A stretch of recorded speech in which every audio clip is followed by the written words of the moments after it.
La force d'être juste, entre tolérance et intolérance.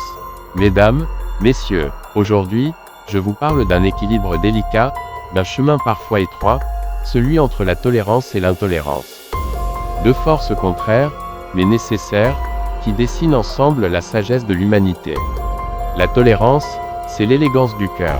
C'est cette capacité à comprendre l'autre même quand il est différent, à accueillir l'idée, même quand elle bouscule la nôtre. Un proverbe chinois dit, l'esprit est comme un parachute, il ne fonctionne que s'il est ouvert. Mais soyons clairs, la tolérance n'est pas soumission, elle n'est pas faiblesse, elle ne doit jamais être complice de l'injuste.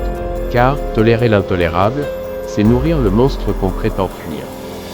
Il y a un moment où il faut se lever, parler, agir.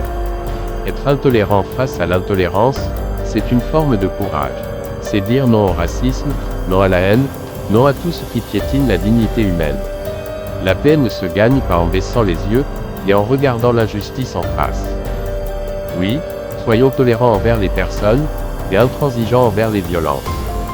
Oui, tendons la main, mais n'acceptons pas qu'elle soit mordue par la haine.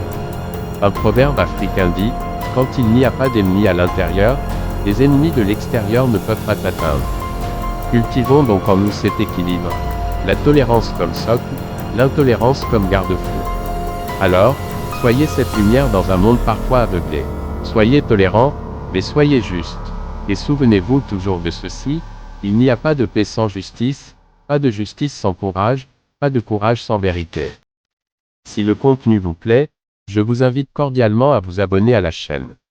Cela m'encourage à continuer et à proposer toujours plus de qualité, sans aucune obligation bien sûr.